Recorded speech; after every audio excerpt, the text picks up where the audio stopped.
First of all, you've got a clothing line, a club production sideline, and now a compilation. What is going to be next? You going to launch an airline? Yeah, I've always wanted to do an airline and call it Ginger Air. Ginger Air? Yeah, I thought that'd be... Chris Evans could do it because he's got ginger as his thing, but only for the name. I'm not bothered about actually having an airline. Not at these times. It's probably too expensive to run an airline. What about actual gingers? Will we get a discount? That's probably one of the benefits of it, of it being Ginger Air. Yeah. The thing about gingers is, like, we're not very good in hot climates. Yeah, so it would be winter flight, like to cold places, like Austria. Although it's still quite sunny in it, but. No, it seems like you've been enjoying yourself with all these side projects. What kind of stuff are you making when you're making your original tunes? What if you had to put a genre to it? Is it electronic music? Yeah, it's electronic, but varying like tempos and stuff. Like some might be hip hop tempos, but still sound electronic. That's something I'm still like toying with different things, like putting live drums on as well. But I quite like drum machines, and it's funny. Like people say to me, "Why don't you just play drums on it as soon as you play drums?"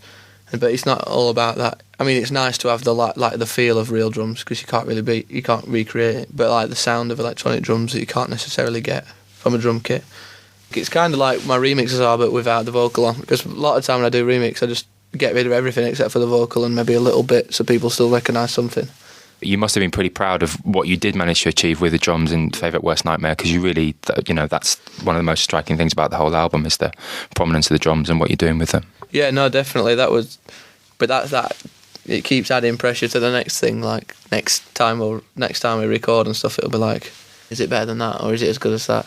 But yeah, that album I were particularly proud of, like just in general the drums on that. And I don't know why it all came about. It's probably from us playing live and seeing different bands and just picking things up along like throughout the year of touring or whatever. I heard something about you seeing Queens of the Stone Age and thinking, I'm going to hit these skins a lot harder from now on. Yeah, that was pretty much, it made me think I weren't really trying that hard. And I thought, oh wow, like, so yeah, I had to step it up a bit then. Is that what brought on the boxing? Yeah, that was kind of more to keep fit on tour, but it does help the drums as well, I suppose. But it's just because on tour you think, oh, I'm drumming every night, and then you think, yeah, but then I'm drinking after and having a pizza or whatever, so it don't really make a difference. Because there were a thing in paper about drummers being as fit as professional footballers. So going on to Late Night Tales, which is your upcoming compilation, what would constitute for you a late night, by the way? Are we talking 3 o'clock in the morning territory or 9 o'clock in the morning? Yeah, probably the latter, just because I like kind of thought about it as if after we'd already been out to a club or whatever, or I'd DJ'd somewhere. Like through talking to friends about it, saying, "Oh, what do we do when we go in?" Like just thinking about it like that way, because I thought you're not ready just to chill out as soon as you get in. You still want to, like, only reason you've left is probably because club's closed or whatever.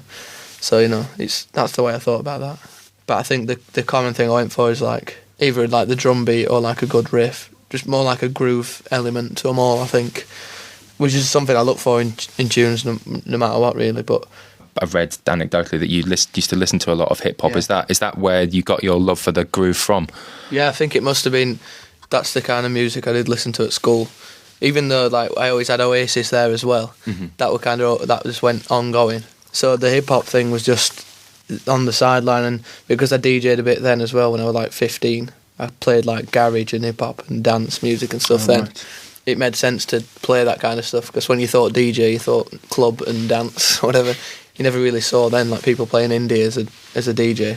And was that something that predated your drumming, or did your drumming predate that music? Yeah, hip hop was, because I started drumming when I was 16, so I kind of DJ'd for a bit, then got a drum kit. Like that's when we started the band, so it was we'd all play together and play covers of like the Strokes and stuff. But at the same time, if I were on my own, I'd be playing along to like the hip hop stuff, because it was kind of fun to do, I think. Moving from drums to big wobbly bass lines, your remixes and stuff, and Dreaming on the compilation, you've reworked that rave classic and you've given it a big kind of squelchy Sheffield, like what strikes me as a Sheffield sound. Yeah. And do you still live in Sheffield when you're not on tour? Yeah, I do. I'm actually moving into town soon, but I live like where I grew up in High Green, which is just outskirts of Sheffield. So I'm still happy here. It's probably because I don't spend all my time here. I bet people who are here every day get bored of it and move, like anywhere. Again and again, we come to improve, yeah. Again and again and again, we go to the boot,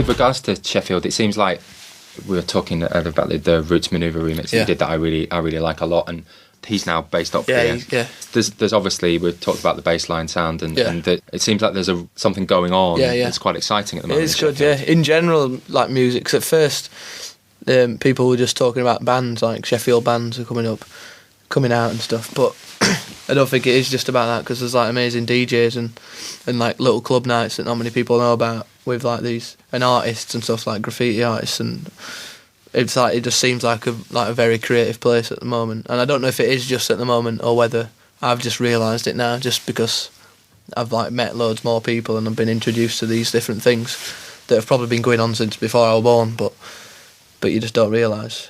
So yeah, I think it's a good place to be at the moment, I think. Where are the places in Sheffield that things are going on where people are meeting? Well, there's like a club night called Cabal, which is where like Toddler T plays there a lot, and there's like amazing DJs there. It's usually like in a different place. It's like once a month. But in terms of like little clubs, it's almost like there isn't anything unless you really know about it, which is like these places like the Morgue and stuff. Which is cool though if you do know about it. And then once loads of people know about it, they'll move it somewhere else and there'll be another one. It's kind of quite exciting like that. So tell me about this space. Is this the band, a rehearsal room for the band? Yeah, this is where we rehearse most of the time. Like sometimes we go away and do it. Like if we really need to concentrate, because it's near all the houses, we just like we'll turn up late or whatever, or we'll just end up going for a drink and then say, oh, should we just go home and come back in the morning, and like. So when we go away, like we did like 2 weeks on a farm. Like a studio on a farm in Norfolk, and we just like kind of like, it's my home county there. It's amazing. Flat, but we just very flat. Yeah, I think we're probably just more lazy when we're in Sheffield, just because it's just too distracting. Mm-hmm. Like you're like, oh, I've got to go like to my mum's for tea or whatever. Like I told her I'd go out and see the fridges, and it's like, all right, then we'll just come back in the morning at night. It's because it's not even like we don't want to do it. It's not like we just can't be bothered. It's just there is like a lot of things going on when we're here. It's the only time we'll get to see his mates and stuff, so it's like, oh, should we just go for a drink with them? And looking 18 months on since the release of the last album, have you been pretty much touring since then? Last show we did were in December, end of last year. Yeah, we've been off, done a bit of little bits of recording, and that's when I've had time to do all this other stuff, like putting compilation together and that. And because Alex has obviously been away, Last Shadow Puppets, so we've kind of all had time to do his own thing for a bit. But it starts again in the new year. And then New Year, we're gonna do a bit more recording next month, and then we'll probably be in here most of December, getting ready to go out again. So is this you're working on the third album right now? Yeah. And is that going good? Yeah, we've done like we made a start on it about like a few weeks ago, and we're gonna go back and probably try and finish it off. Oh really? So that's quite quick. So like two. Yeah, that'll be like two lots bursts. of 2 weeks at the moment. It's probably doable actually for us to finish it in this next block, but we don't want to like put pressure on saying we've got to finish it this time. You know.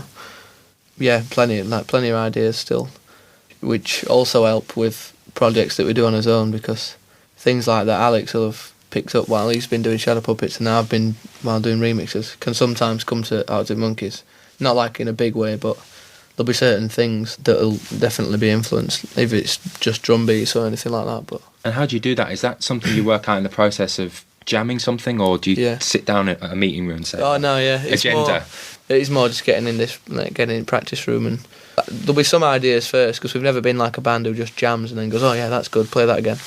It's always like there might be like a riff or some chords, or even sometimes starts from a drum beat and then there'll be something written around that. But Alex is like writes things on his own, obviously, a lot of time, like lyrics and maybe just the basics of a tune, and then we'll like all add his own bits and just do it. It's all like done together. It's never like I'll do the drums, you do the bass. Sometimes like we suggest things for each other as well, which is good. Oh, so very interesting. Is anybody less receptive to other people's ideas than anyone else? No, I think it's all pretty. I mean, we never really suggest lyrics because that's more like a personal thing. But he'll often ask us like which line we prefer or something. If he's got two options, we're like, should I say this or this? Which is good like that, because it kind of involves us all a bit more. So this is where the magic happens, right here. This is it, yeah. This is it. MTV Cribs, It's eat your the heart out. Yeah.